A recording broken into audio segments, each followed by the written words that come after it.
This comes right back now. Right now. The other one working. He made it back in. Like, is the other one working? I was like, thanks for tuning in. My mic felt funny. Actually, what it did was I moved it right across my nipple. In this segment, Ralph is Cornholio.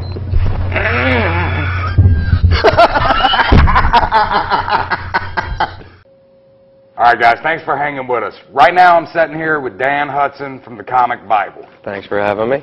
How you been, brother? I tell you what, if I were any better. You were any better, huh? Yeah. So, how'd you get hooked up with the Comic Bible, man? A friend of mine named Allie Bruner kept actually trying to get me to... comic. Yeah, I love Allie. And she kept trying to get me to write, and I finally did, and actually, I believe I wrote it on, what was that guy? Yeah, you! yeah. You're the one that got me into the magazine. I appreciate it. Oh, you're my boy, and Ralph Hoover, of course. Yeah. Name drop. I love name dropping.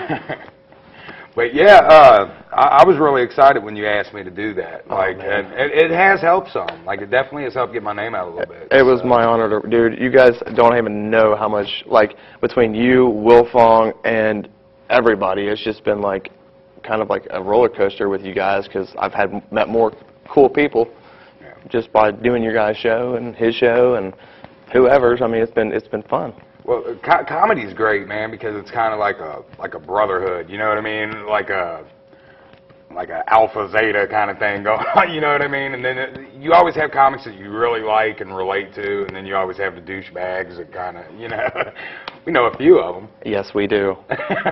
Yes, we do. So going on with the comedy, I know you really wasn't doing it too much for a while there. I got a disease, sexy, and so I basically took some time off and was trying to go rewrite and all that, and I had a hard time finding my style, and I think I found it finally. And but I'm getting ready to go back and start doing some more, and I'm kind of stoked.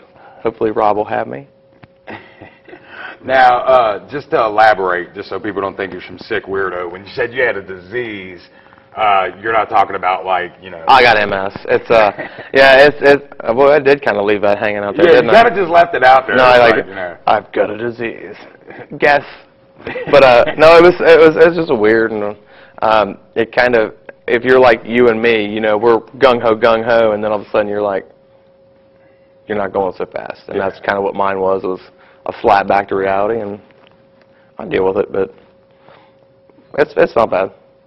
Well, you know, all of us, dude, we hope everything works out for you, man. I love you guys. I had a good friend that just did a MS show for me, and that's awesome. Meant the world for me, so.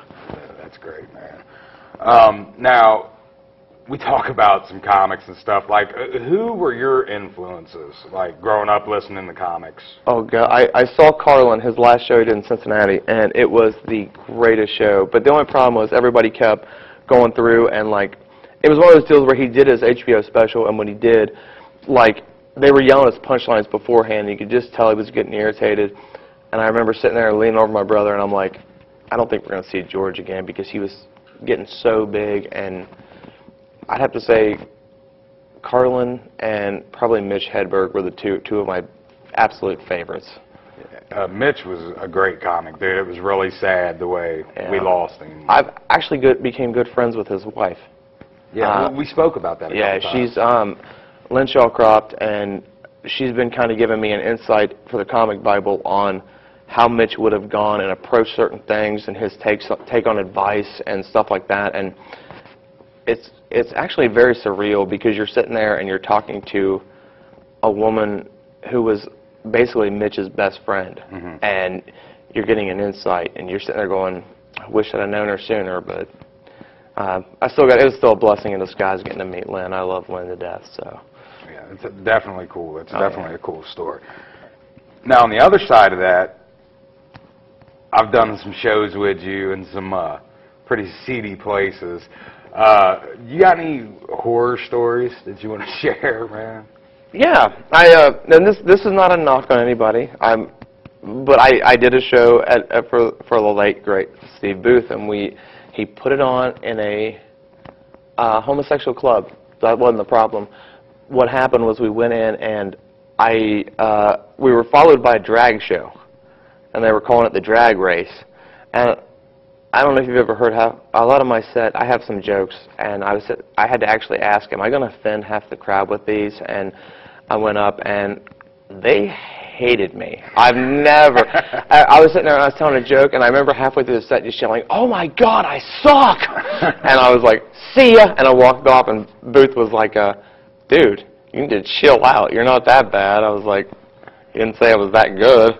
It's like, but oh man, horror stories. See, yeah, a lot of guys revert back when when they don't hear laughter, when they hear a lot of silence and stuff like that, or people talking. Mm-hmm. They kind of run into a shell. I've noticed that with a lot of guys.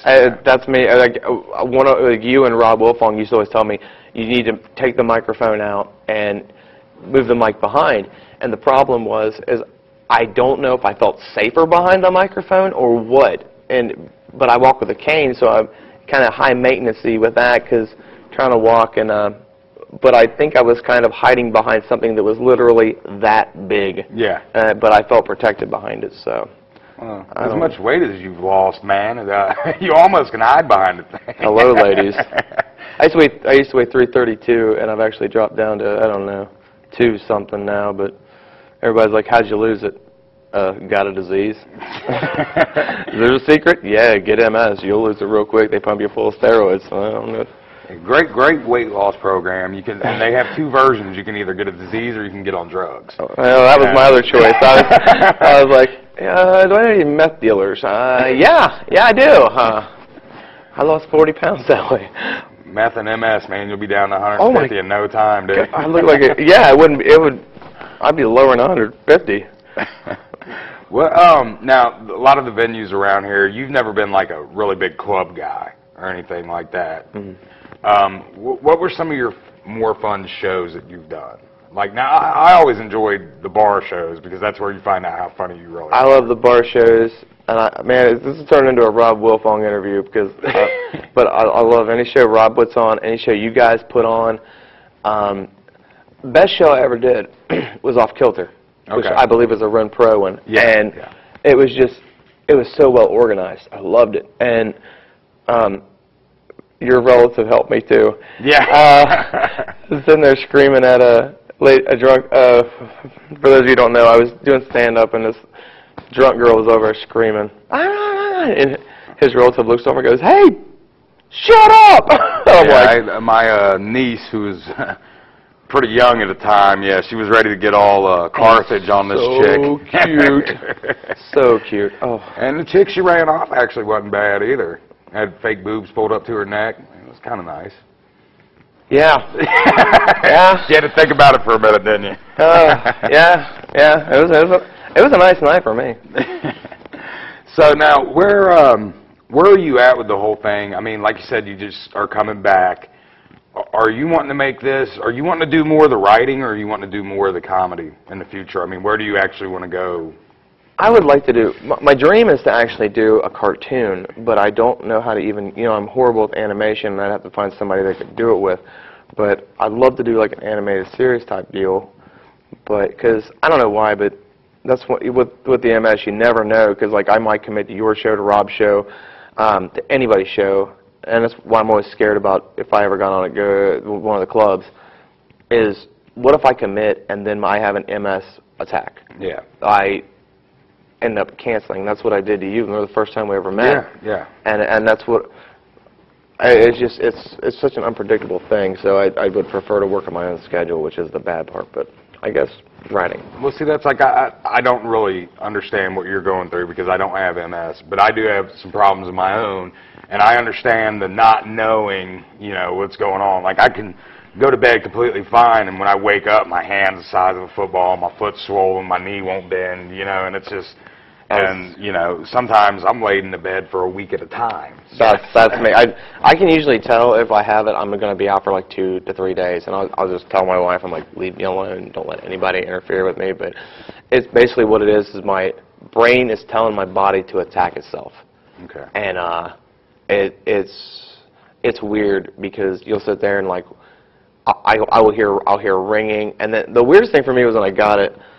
The only way I can describe it is my eyes were going like this.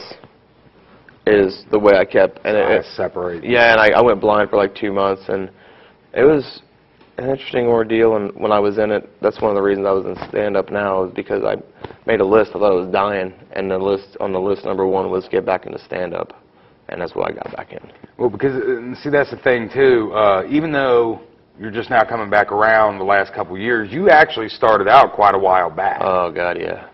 I started out, I want to say 8, 9 years ago, but and the problem was when I got into it, I didn't know I had it, and I was having vertigo attacks, which is where like I'd be looking at you, and then all of a sudden you just go flip upside down on me, and I got real flaky. I mean, to the point of where I was no-showing shows like crazy, and the first, I'd say the first 6 months I was back in the scene, I did more apologizing than I've ever done in my life to people that I had done wrong in shows, and I didn't mean to do it, but I just physically couldn't do it. So it was an interesting little ordeal.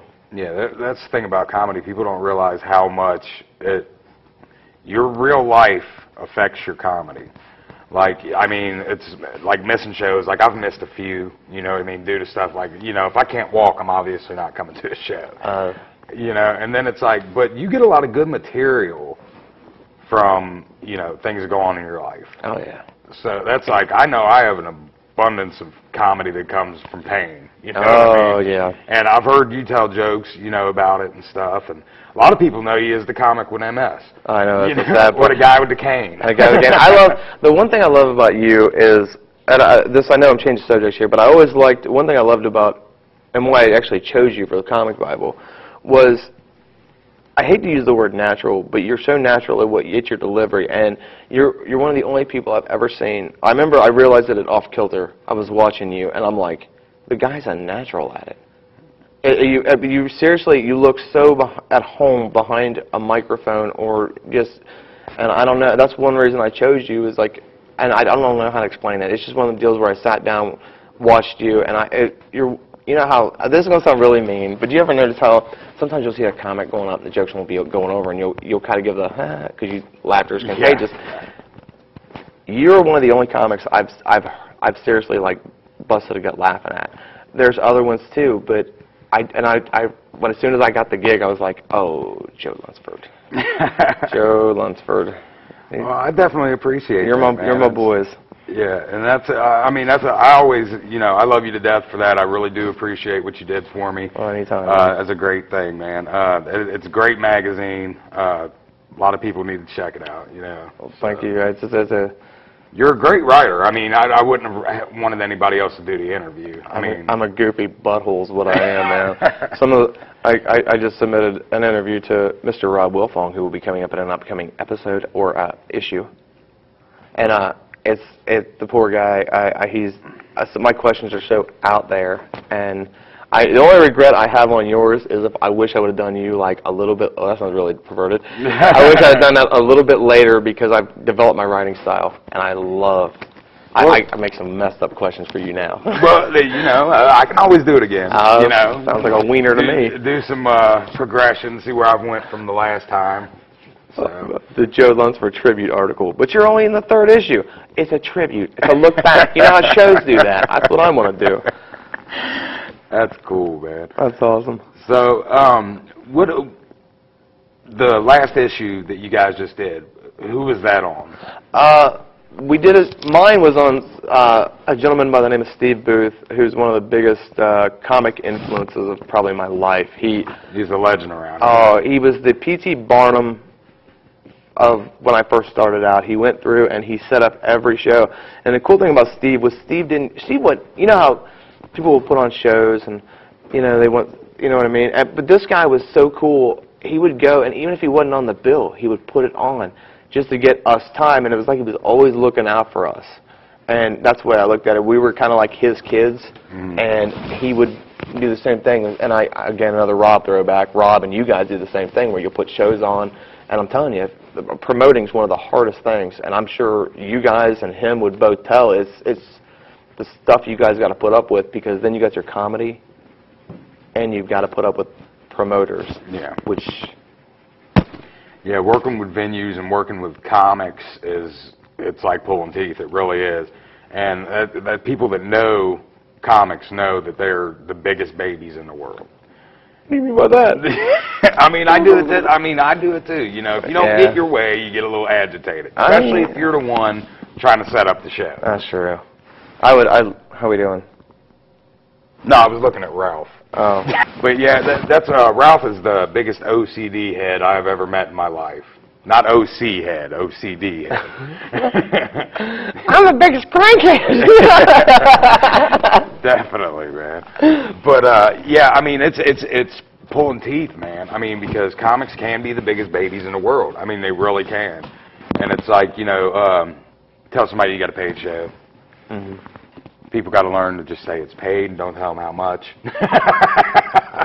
Things like that. If I had $1 for every time I've had somebody go, "You getting paid to do this?" And then it's like kind of, no. I mean, yeah. How much you making? $5. $1.75. $1.75. They're paying my beer. It's a Ralph show. It's $1.50 and a jawbreaker. Yeah, that would be. I'd do it for the jawbreaker though. That's the sad part. All right, that's cool, man. So, do you have any shows set up right now? Not right now. I'm actually still. I'm the only guy that has taken a year to write, but it's been, without going into details, my last year has been an absolute calamity. It's been a train wreck in novel form, and finally I'm getting stuff worked out, and hopefully I'll be able to start hammering it. But I had to wait for that check. There you go, that man. SSI check, and so hopefully I'll be good now. But take 3. So. All right, that's cool, man. Well, I really appreciate you coming in, man. You guys definitely need to take a look at the Comic Bible if you get a chance. Great magazine. We only cover the best. Except for my issue. The best. But, brother, thanks a lot for coming in, man. Thank you for having me. You and Always Ralph. great seeing you. I'm squeezing hands here, man, like I'm... Yeah, my hand's all broke up anyway. I'm sorry. You're cool, man. He even told me not to do that. All right. Well, Dan Hudson, ladies and gentlemen. Joe Lunsford. And we'll be back. All right, guys. Right now I'm sitting here with comedian Kim Sherwood. What's going on, brother? Hey. How are you, Joe? Doing good. How you been? Good. I've been doing well. Doing well. Thanks for asking. Thanks for having me on the show. Oh, not a problem, man. Anytime, man. We're always looking for people like you. Well, the day job gets in the way, so I had the cable guy show up between the hours of 8 and 12, and he showed up a little early, and I had some time, so thanks. Okay, cool, man. Glad to know we were, behind your cable. So what's been going on with you? Like, you got any projects going on? Just, running around. I've been doing this podcast thing and trying to get some stage time here and there and so forth, and summer's coming up. I'm doing a couple corporate shows, so just kind of doing what every other comedian wants to do, and that's, get work, and... try to be on stage as much as possible. Yeah, I definitely know that feeling. I try to get on stage as much as I can. It bothers people, like when I just show up to their school plays, though, and just run up on stage. Yeah, they don't appreciate that at all. Don't like that. No. So usually the guys we have on here at Comics, we always talk about, how they started out, how they got into it. Right. What was your story? Like, how did you figure out this is what you wanted to do? It all started when I got married back in Michigan. To a girl, and we were married a year when things absolutely just fell apart. I like how you had to make sure you put a girl in there. Well, this girl is relatively evil, in my opinion. So what had happened was we were married a year, and after that year, she was getting fired from her job for stealing. Well, while that was happening, I also found out that she got pregnant by some other guy that she worked with, and then, married me. After that, there was no kid, so I find out a year later that happened. when I thought that that should have been something that got brought up before I like committed myself to that girl. Yeah. So anyway, long story short, it was miserable. Her parents basically put a priest in my face, like every time I turned around, like that was going to be the savior. Yeah. And I was wrong because I wasn't Catholic. I mean, that sounds. I'm not being anti-Catholicism. But that's the truth in their eyes. In her, yeah, it was her daughter, which I understand. But on the other hand, it was never a function of sitting her daughter down and really kind of saying, hey, here are the issues, how do we work through it? And we just got married a year. I said, fine, I packed up. I found a job down here in Cincinnati, Ohio. I moved down here. Basically, I went to New York for a month for training for my job. And when I came back, I had made one friend in Cincinnati. And I couldn't find my wife one night, and I rolled over to my friend's house, and she was in the back on the couch with this guy. And I was like, wow, that's brutal. So anyway, I backed up a U-Haul. I know this is going a long way around to what you're asking. No, but okay. This is good. Right. So I backed up a U-Haul. She went to work, and then I gutted the place, and then went to an apartment and kind of filed the divorce papers that day. So what had happened was that then I found somebody else that I got engaged to, not engaged to, but was dating seriously right after that. And what I guess pushed me into comedy is I came home, and we got engaged at one point. And I came home, and she was sitting on the couch with the ring box in her hand, and I was like, oh, man, that is not good. Right, and the thing's open, and the ring's already in the box. And I said, what's the matter? And she said, I can't marry you. And I said, is there any particular reason? And she says, I just don't find you sexually attractive. And so it was a complete blow to me as a person, me as an individual, and I was devastated. So going back to what I thought I was good at, because I'll do a side story here, that when I was in college at the University of Michigan, I auditioned for this thing they called The Big Show. Mm-hmm. I guess it was a huge comedy production that they put on at the end of the year, and it happens every semester. So I auditioned and I made callbacks. Now I wasn't a theater major, so I had no idea what callbacks actually were.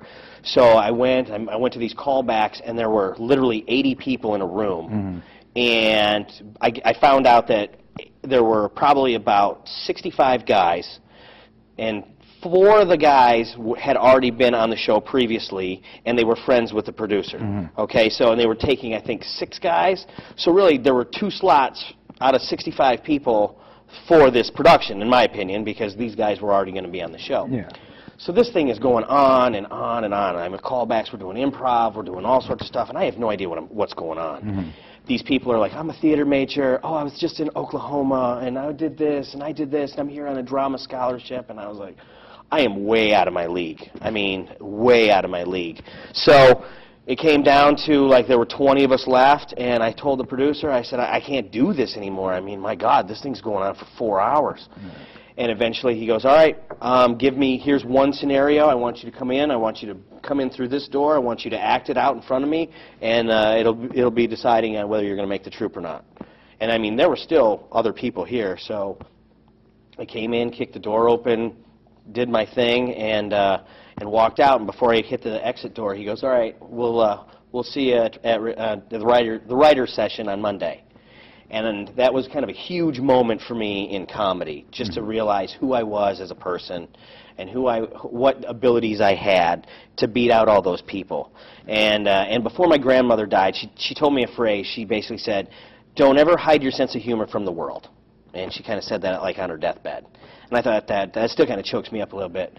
And so I followed her advice. I followed that. And knowing that I'm sexually unattractive kind of pushed me to this comedy thing. And I looked at the back page of one of our local magazines and found that there was an improv troupe that was called Trespassers Only, and they were running around on the campus of UC. So I checked it out and did my thing, and they basically said, okay, great, thanks for coming in. And I said, well, what happens now? They said, oh, did you want to come back? I said, well, yeah. And so I came back and again and again. And they were called Trespassers Only because we would break into an abandoned auditorium on UC's campus. And they had a stage, and they had a second floor, and it was great.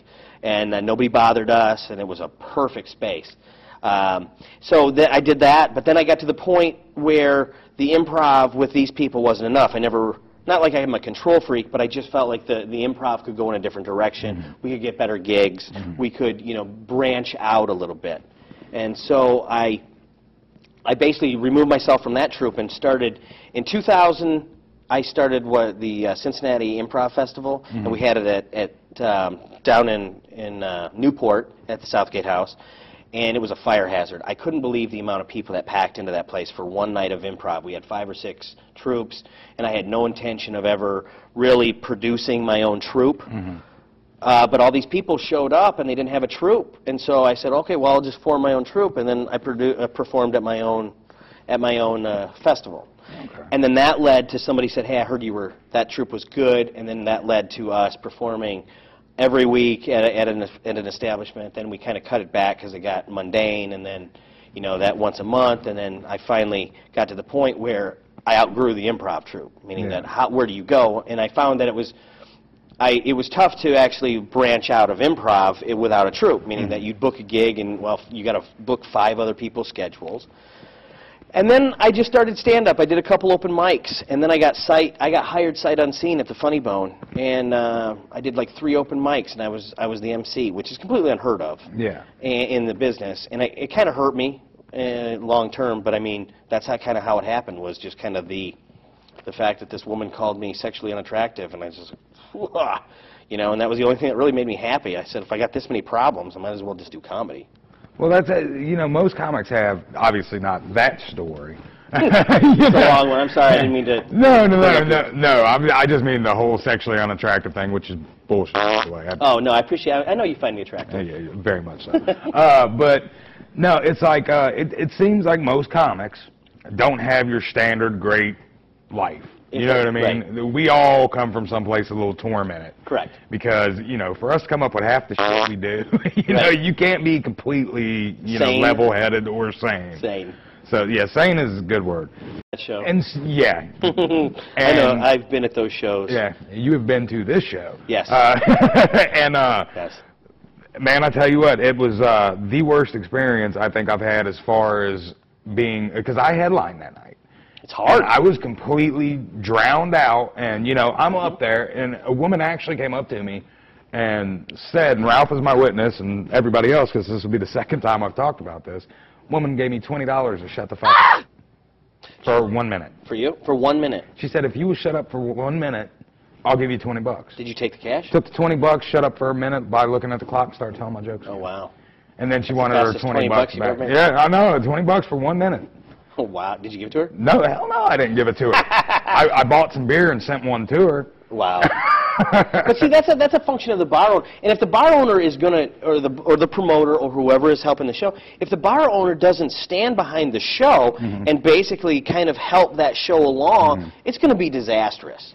And you're starting to see that the partnership between the show and the bar, there's a disconnect. Yeah. There is a disconnect because the bar owner wants to have more patrons but doesn't understand a comedy show. The comedy people understand that we need to bring people in here, but you have to make it comfortable for the people that they're bringing in there. That's why you're having the show, so that the people on the show will bring their people. Yeah. Right? Okay, so you have to make it comfortable for both sides. Yeah. And you know, some people just don't get it, and you know what? You're never going to tell them. Well, and bar shows are never going to be a perfect science anyway, because the whole thing about a bar show is bars always let people walk in.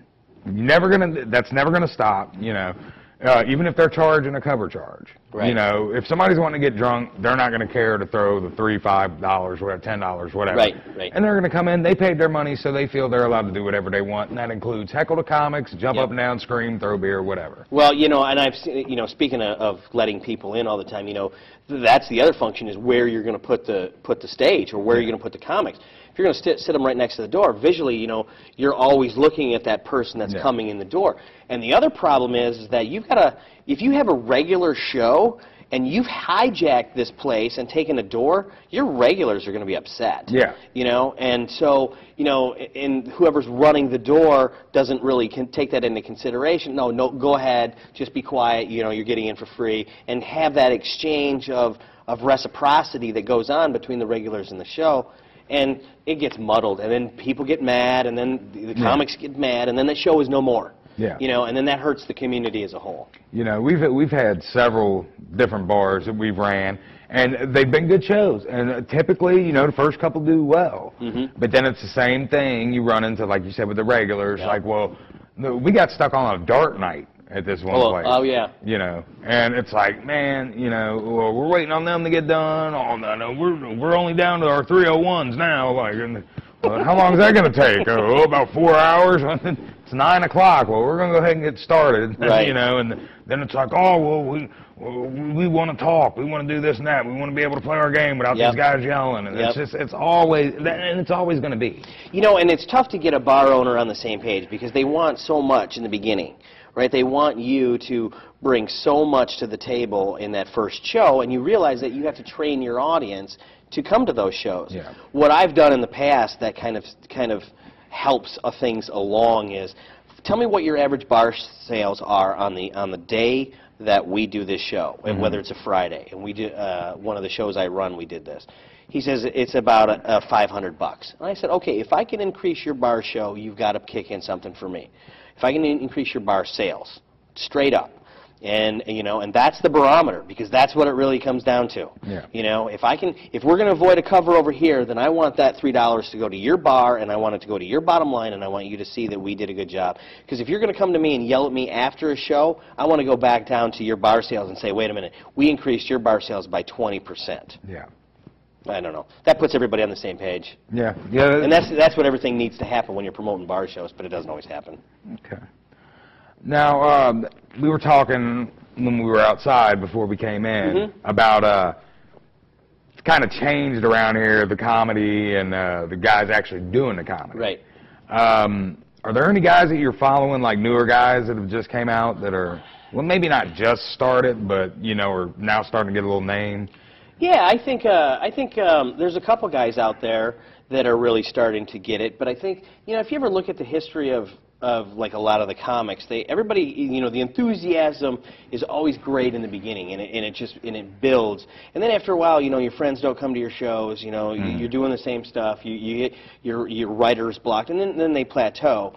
I think everybody in this town, you know, deserves our support. Yeah. I mean, I really do. To say, you know, I support one comic over another, no, that's not true. Yeah. I think everybody in this town deserves our support because it'll make the community great. It'll make this an unbelievable comic town, and you know, we'll draw out that talent. We'll help produce that talent, and they will in turn help produce our own. So I would like to say that I have a few, but I really don't. I mean, I enjoy watching the art of it all by everybody in this town. Okay. Yeah, I mean, that's the thing about Cincinnati. It's not like a real artsy city. I mean, we do have... We're getting there. We do have some stuff. We do.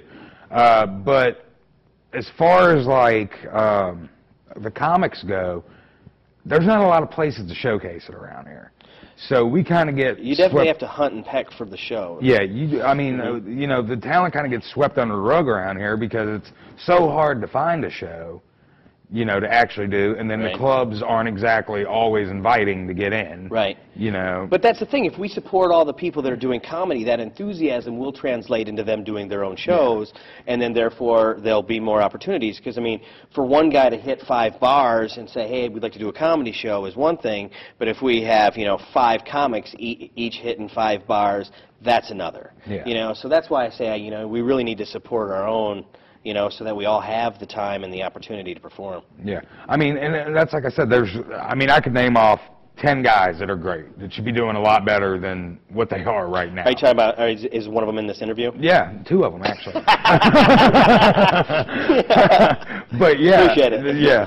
But I mean, it's just, it's sad, man, because it's the same thing once again, because you keep running into all these cliques. You do, and you'll have that. Yeah. I think the one thing that holds me down a little bit more, and this is my own, this is not any fault of anybody else's, whether they let me on their show or not. Yeah. It's the fact that I'm really ignorant into looking and going after those shows, meaning that I find out about them later through Facebook. Hey, I'm on the show, and I'm mad at myself because I didn't ask to be on that, or I didn't put myself out there as being available, or I didn't send my avails to a club, and that's my fault. I mean, that's my fault. So, I mean, if there's one lesson to be learned is like, you know, I've seen some poor comics, but I should have turned that off. You should have turned it off. I mean, I'm just going to turn the whole thing off. So, sorry, it's a call-in show, isn't it? But you know, that are aggressively asking for the work. And I know in some cases that they've either gotten the work because hey, I'll finally get this guy out of my hair for a couple weeks, or you know what, it's the right place, right time, meaning that somebody canceled, that, you know, this comic was right there, and he got the work. I mean, I almost opened up for Jim Brewer because something happened to the feature or something. He got stuck in traffic, and I'm close. I got called. Now, it didn't happen because for whatever reason, the lot was full, and I walked in right as the MC was introducing Jim Brewer, but I could have been the feature for Jim Brewer. But that's just because I'm close. So you got to look at the other influences that are happening, why that comic is getting the work. And I think it's just a function of, for me, I just don't ask. I really don't. You want to believe so hard that, oh, my talents will be so recognized by everybody else that they're going to want me on their show. And it's not the case at all. It is a function of who is on the forefront of your mind while you're scurrying and trying to make up a flyer for a show. Yeah. And that's it. I mean, and that's the thing. We love what we do, and we do it because we love doing it, first and foremost. Because, I mean, whether you want money or whatever, like, you're not going to be truly happy until you feel like, you know, comics got that thing, like that one perfect set, where, you know, where you get every joke hit pinpoint, great laughter, everyone. Right. And, you know, some guys chase that, and, you know, some guys claim they've gotten it. I've never seen it, but, you know, HBO kind of makes it look like that every time somebody's on there. But, you know, but my point with this was, it's like there's so many guys that do this for the wrong reasons. Agreed. And it definitely shows through. And a lot of these guys, now there's, once again, no names, I'm not saying anything like that. There are guys that I know that are not great comics, that are doing much better than guys that I feel should be on a national level. But what's your definition of better? Makes me laugh. Okay. So it's not the number of shows for you. Not the number it's whether of shows. They make you laugh or not. I mean, an actual comp. Okay. Like, with the true definition of what they do. I got you. You know, you get up there, you tell your jokes. You know, there's a lot more behind that, though. I mean, there is, but I mean, all I care about, if I go to see somebody, I don't care if they've, you know, been checking in on clubs and doing all this behind the scenes. I don't care about that. Just as long as they make you laugh. If they make me laugh and you know, knock away all the shit I'm worried about for at least a couple minutes, then cool, that's all I want. And that's what comics are there for. Right. They make you forget about your shitty life for 10 minutes, you know what I mean? And then that's... Well, you know, some people have a different barometer. Their barometer is how many shows did you get. Yeah. You know, so, and they measure success by the amount of travel you're doing, other clubs, and so forth. I mean, I don't know if you can measure success, because it's going to be the opinion of whoever's booking you anyway. Yeah. So, you know... But I'd probably go back to your definition of it. It's probably who makes me laugh. I mean, if I'm picking a show, and I've got 5 slots, I'm not going to pick somebody that I know does 800 shows a year and they suck. I don't want that guy on my show. You know what I mean? You think if you do 800 shows a year, you would get mildly better? You would think. Just, you know, and I'm sure you would probably be the same way. If you're getting guys for a show, you want the best comic you can have as far as making the people have a good time. Well, yeah, but I think that there's a different influence on that too. For me, it's putting the comics that will create the best show. Mm-hmm. Meaning that you wouldn't compliment, you know, 2 of the same comics back to back to back. On the same show. You know, so that one of the shows that I run, what we try to do is we try to, you know, if somebody needs MC work, you know, we try to, like, put them in that slot so they get the experience. Because there's not a lot of places where you can actually go and try to get that experience. Yeah. And you really have to experience the MC to be good at it. Oh, yeah, definitely. You know, and then try to take somebody who maybe is a little bit different than that person, and you structure the show so that everybody's different. So the way that I book a show is really because getting people in the door, for one, and then making this show kind of a contrast, kind of a push-pull type of show, so that the comics do well, and the audience is reciprocating with their laughter, and this comic will feel like it's a good show. Okay. I mean, that's really what it comes down to, is making everybody happy in that, you know, that you got to make the bar owner happy, you got to make the crowd happy, you got to make the comics happy, and you got to make the promoter happy. Yeah. And you know that four-legged stool is really important. But yeah, I don't put comics on our show just to put them on. We kind of tailor the show so that it continues, it goes, and people enjoy it. Well, that's the thing. I mean, I understand what you're saying about having the experience, and you have to get it somewhere. Yes. Like, you know, and that's like you were saying, like not being experienced with like hecklers and things like that. Mm-hmm. See, I was really lucky, man. See, You got heckled a lot? Oh, dude, I was a fat white kid in an all-black school. Like, I was ready for the heckling. Like, you know what I mean? Right. I grew up getting heckled, so it wasn't too big for me. I mean, the only thing I got heckled with was my name growing up, really. Yeah. And that was it. And, you know, and so, like, getting on stage and getting heckled for a poor joke is, Yeah. I mean, it is an eye-opening experience. I mean, the first time I had somebody yell out at me, yeah, it caught me off guard. You know, but like I said, then I just recessed back to that little fat kid in 10th grade, and then it was like I was good. Well, you you know? have a tendency to get angry, and once you get angry, you have a disconnect with the entire audience. Then it's just free fall from there. I mean, Exactly. you end up with Michael Richards stuff, and you get mad. No, terrible, terrible. And see, that was the thing. I thought he was a really good comic up until like I saw that, and it was He just snapped. like, wow, yeah, he lost it. Whatever happened, whatever was going on in that room before, obviously there had to be something that was influencing that long before that happened. Did you ever see the longer clip is tape? cut. No, I never saw it. Okay, this guy was getting drilled the entire night. Like this guy was letting him have it, like the entire night. And so it was just a build-up, you know. And he lost it. And he lost it. And I can see that. I mean, you know, how many times have you been really angry at a heckler? Oh, yeah. And you try to, like, rein in that emotion, but you're out there with a mic and you're naked on stage, and then that just pure aggression just funneled right to that one guy. Dagger eyes, you and know. then once that happens, it's like, you know, throwing a bomb, you know, on Hiroshima. Eventually that mushroom cloud just goes all the way out, and it affects everybody in the crowd. I'm not condoning what he did by any stretch of the imagination. I mean, But you can understand I can understand it. Yeah. But saying what he said, I mean, there could have been... words was poor, but I mean, his anger, I think, probably was justified. How he presented it was poorly done. And as demented as it is, it's like, you know, this has been a long time ago this happened now, and it's still being talked about by, you know, everybody because it's that ultimate meltdown. Well, it's the ultimate pinnacle of your career where the backlash and the backward slide of it is you're done. Yeah. I mean, because I've not seen him since. No. I have not either. The last time I saw him was some poorly shot phone footage, you know, like from Kramer, you know, Right. And it's like, man, it's really sad because I thought he was a funny comic. Sure. I always thought he was. I was one of them few people that would get stoned and watch his movies and thought that was funny. VHS? Yeah. Was that what it is, VHS? That's what it VHF. was. With Weird Al Yankovic. That and Let's what was the other one that he had? The one where he's a lawyer. Oh, I'm not sure. Like, yeah, it was terrible. But when you smoke pot, it was great. Oh, it's good. If I ever smoke pot, I'll keep that in mind. We can do that after we leave. No, I'm good. Okay. I got to go back to work. So you were talking about the podcast you have. Yes. Yeah. You run that with Mark Sester, right? You know what? This is it's. Let me tell you the organic nature of the podcast. And the podcast was I was trying to figure out what my method of creativity is. Well, I'm always on this quest to find out what is the basis of creativity? How does it work? How does it function? And how does it thrive?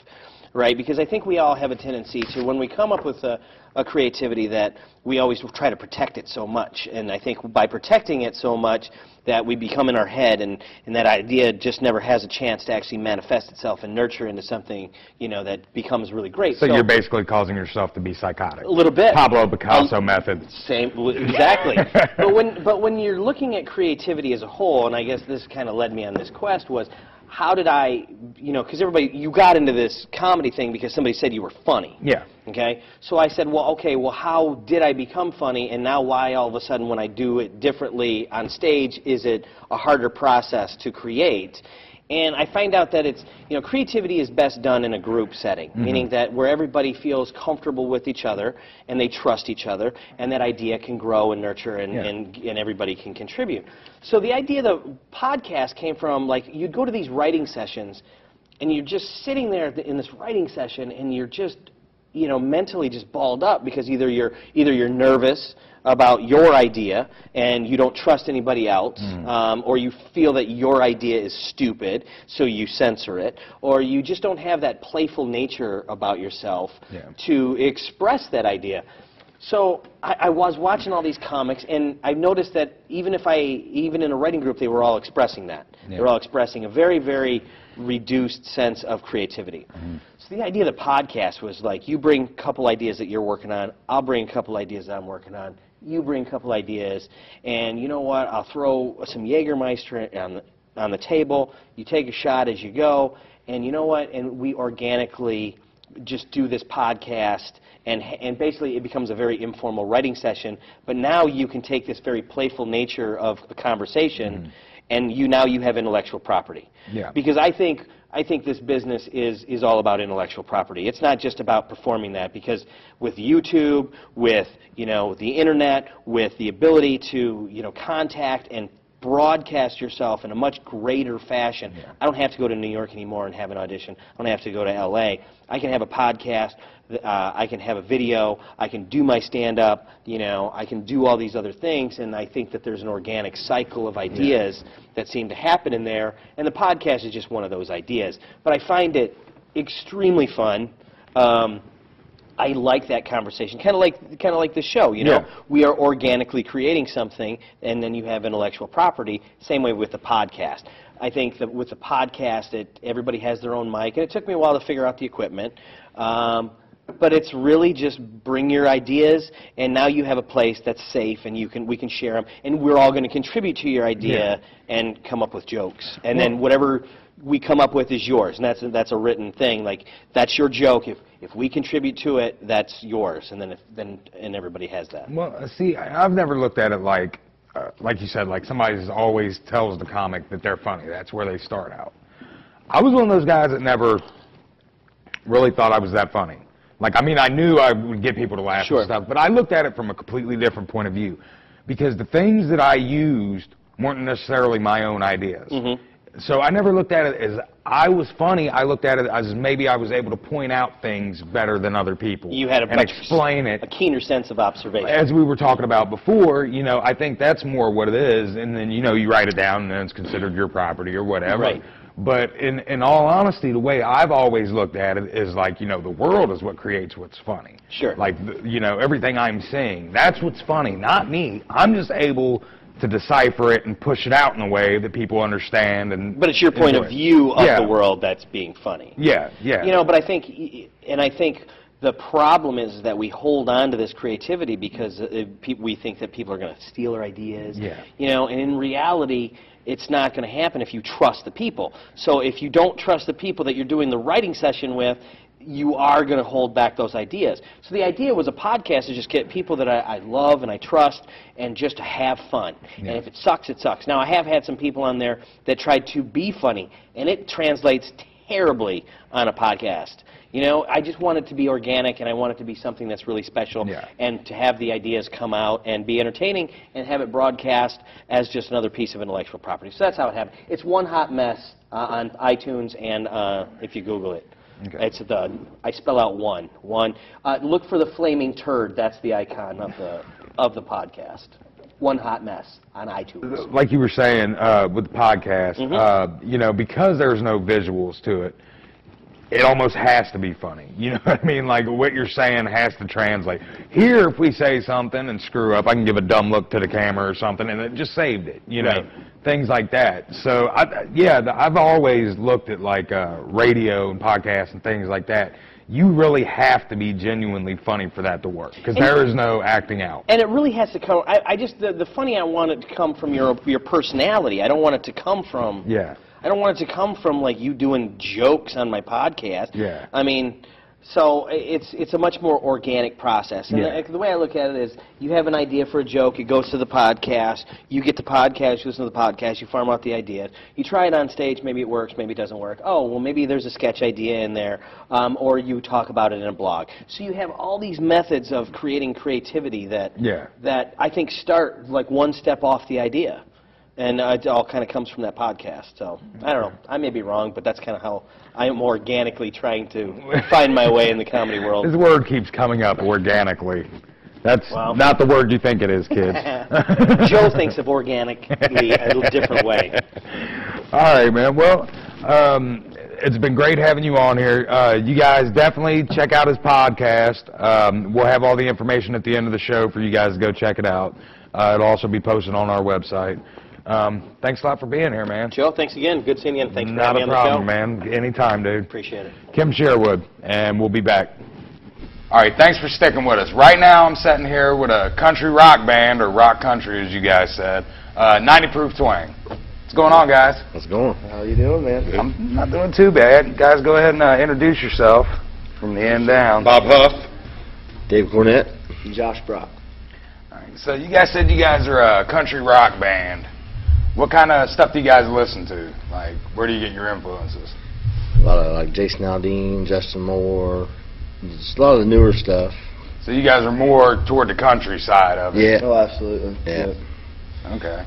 You guys don't get into any like see when I think like country rock, I think like Skinner and all that stuff. I mean, That's what a lot of what Dave and Bob bring into Yeah. it too, because he grew up on a very southern rock, more so, and I grew up on bluegrass and country, and we kind of fused it all together and made it work. Okay. That's like the bluegrass. Like my family's all from like Corbin, Kentucky, and all that. And Yeah, bluegrass. that's where my father's from. Okay, No, cool. in that area. Well, we actually sat right outside in Gray. Mm-hmm. Is where we're. Okay, cool.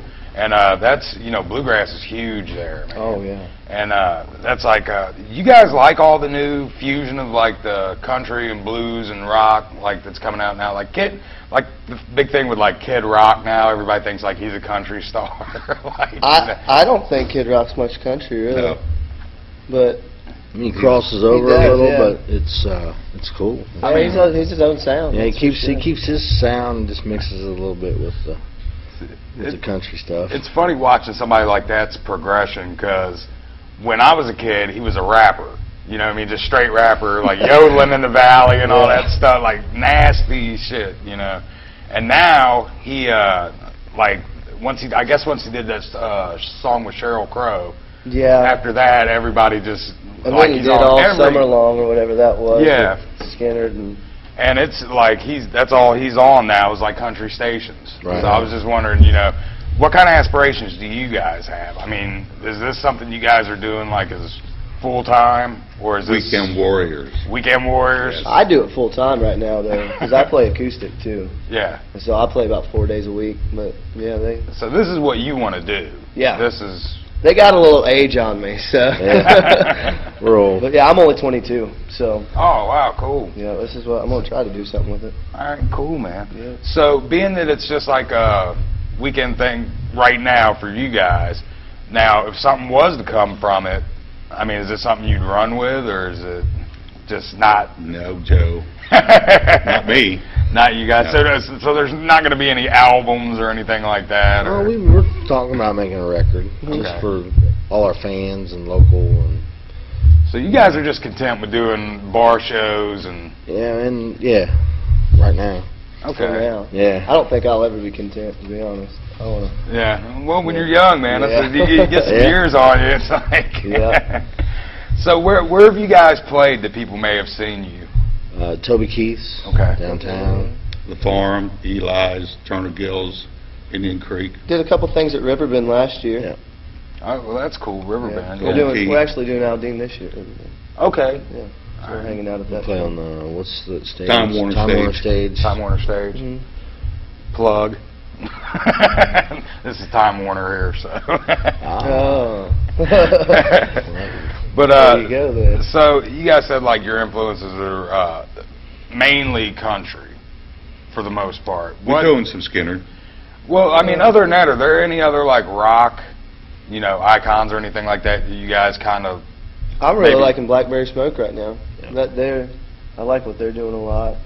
I mean, Dave was huge with the Allman Brothers. Yeah, That I was love the your- Allman Brothers. No, Allman Brothers are awesome. Yeah. Huge Allman Brothers. Marshall Tucker.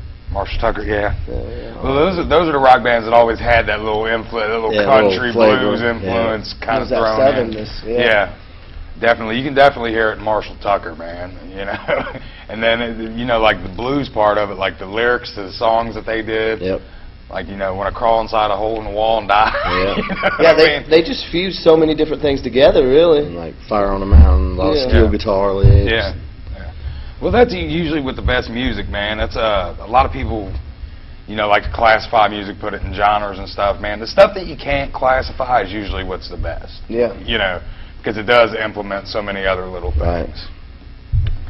So, if you guys weren't doing what you're doing now, what would you want to do?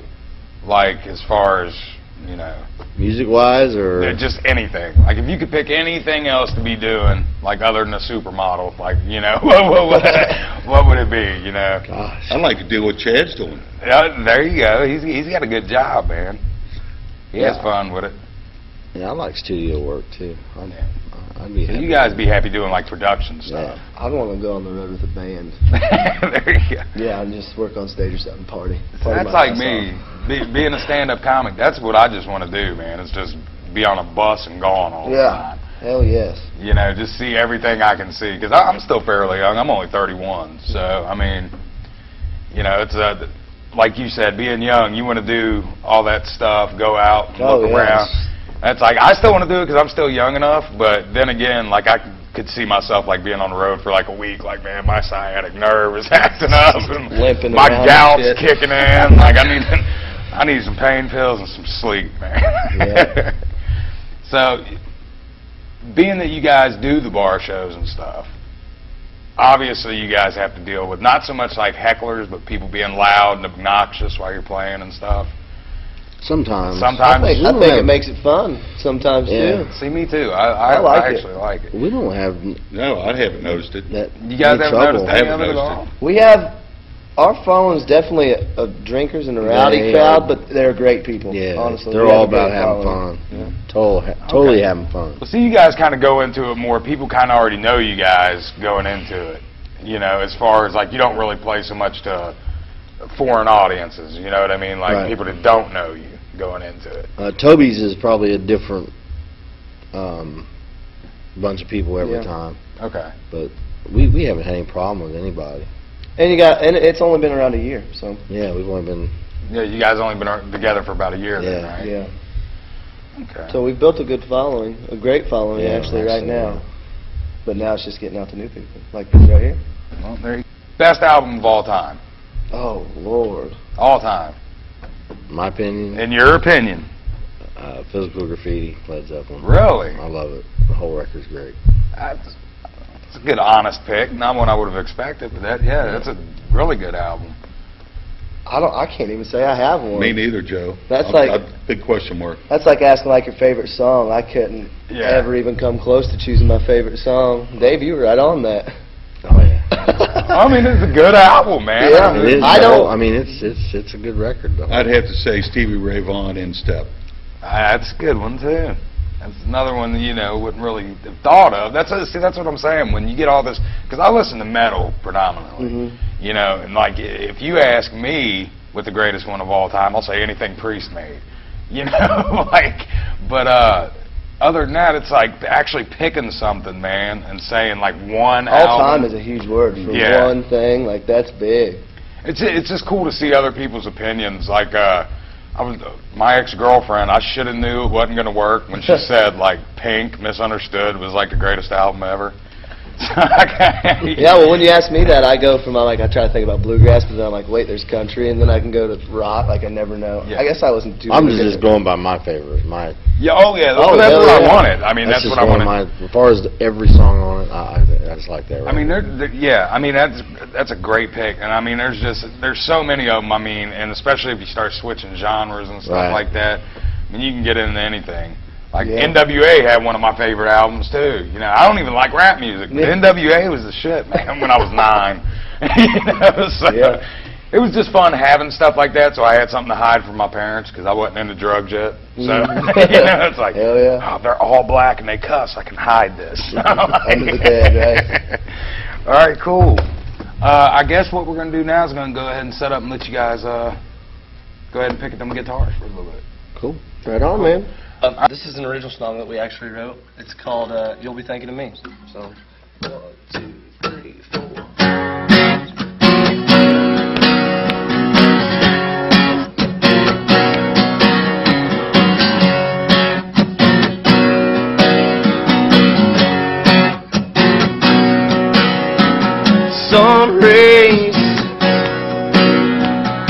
dreaming of that old lake.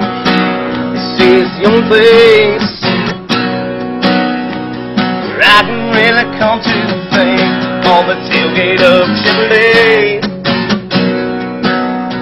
Just me and this old guitar, but I didn't come here to play.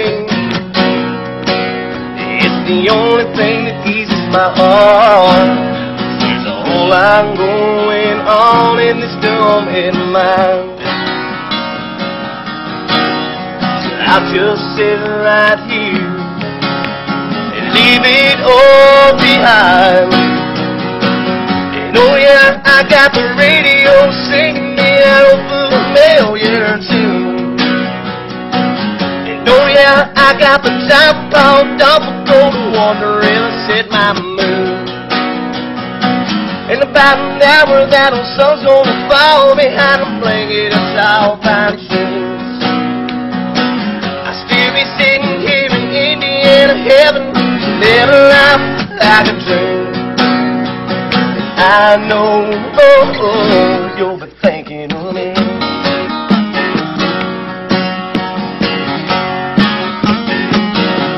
It wasn't too long ago decided to say goodbye, and I was moving pretty slow. But I think I'll change that tonight. I'm calling up some old friends, spend the night on the town, maybe get away for the weekend. Then do some really burning down. There's a whole lot going on in this dumb head of mine. I'll just sit right here and leave it all behind, yeah. Oh yeah, I got the radio singing me out of a familiar tune. And oh yeah, I got the top on double gold wonder and I set my mood. In about an hour that old sun's gonna fall behind a blanket of tall pine shoes. I'll still be sitting here in Indiana heaven, living life like a dream. I know, you'll be thinking of me.